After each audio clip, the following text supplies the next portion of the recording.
उस कमरे की खिड़की से नजारा शहर का नहीं, एक राज का था। रवि को यह कमरा मिले अभी सिर्फ 3 दिन हुए थे। तीसरी मंजिल, पुरानी हवेली, और ठीक सामने एक खुली खिड़की जिसके पर्दे अक्सर आधे खुले रहते थे। सामने वाला कमरा हमेशा थोड़ा रोशन रहता, लेकिन उस रोशनी में जो परछाइयां हिलती, वो किसी फिल्म से कम नहीं लगती। पहली रात को ही रवि ने देखा था, लाल रंग की साड़ी में लिपटी एक औरत बड़ी आहिस्ता से आईने के सामने खड़ी थी। उसकी पीठ रवि की तरफ थी, बाल खुले हुए, कमर से नीचे तक लहराते। वो कुछ बुदबुदा रही थी, और फिर उसने साड़ी का पल्लू कंधे से नीचे सरकाया। रवि की सांसें जैसे रुक गईं। उसने फौरन नजरें फेर लीं, लेकिन मन वहीं अटका रहा। कौन थी वो औरत? इतनी देर रात, अकेली, और इतना आत्मविश्वास, जैसे उसे पता हो कि कोई देख रहा है। अगली रात, वही समय, वही खिड़की। रवि का मन कहा, मत देख, लेकिन आंखें कहती रहीं, बस एक बार और फिर उस रात कुछ नया हुआ।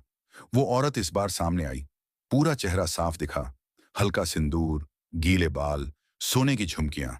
उसकी आंखें सीधे रवि की खिड़की की तरफ उठीं। रवि चौंक गया। क्या उसने देख लिया?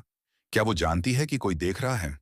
लेकिन वो मुस्कुराई, एक ऐसी मुस्कान जो शरीर से ज्यादा रूह को छू जाए। तीसरी रात रवि ने पर्दा थोड़ा सरकाकर खड़ा होना शुरू किया। अब वो हर हरकत का इंतजार करता। वो औरत, जो अब तक मालकिन के नाम से जानी जाती है, रोज कुछ नया करती। कभी नाइट गाउन में झूले पर बैठी सिगरेट पीती, कभी शीशे के सामने खुद से बात करती, कभी घंटों तक किसी पुरानी धुन पर बाल सुलझाती। और आज आज उसने ब्लाउज की गांठ खोली, धीरे से, जैसे किसी रस्म को निभा रही हो।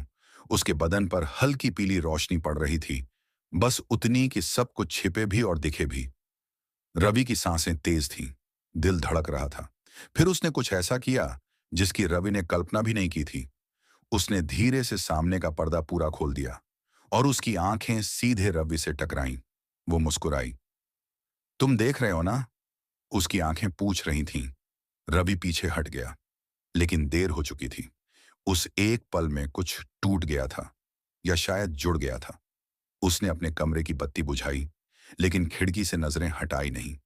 मालकिन अब उसके सपनों में आने लगी थी, हर बार एक नए रूप में। कभी साड़ी में, कभी पुराने जमाने की पोशाक में, और कभी कभी बिना किसी कपड़े के, सिर्फ आंखों की भाषा बोलती हुई। अचानक दरवाजा खटखटाया गया। टप टप टप। रवि ने चौंक कर देखा। रात के 1:30 बज रहे थे। दरवाजा धीरे से खुला। मालकिन सामने खड़ी थी, लाल साटन की साड़ी में, हाथ में पानी का ग्लास और एक मंद मुस्कान। पानी देना था। ऊपर से तुमने आज रोशनी नहीं जलाई, तो सोचा कि तबीयत तो ठीक है ना? रवि की जुबान जैसे सूख गई। उसकी आंखें जमीन पर थीं, लेकिन मन अब भी खिड़की पर। सब ठीक है, रवि ने धीरे से कहा। मालकिन ने मुस्कुराकर ग्लास पकड़ाया, और जाते जाते एक हल्की सी बात कह गई। खिड़की से देखना अच्छा लगता है। रवि कुछ बोल नहीं पाया। दरवाजा बंद हुआ, और उस रात रवि ने पहली बार महसूस किया, वो हवेली सिर्फ ईंट पत्थर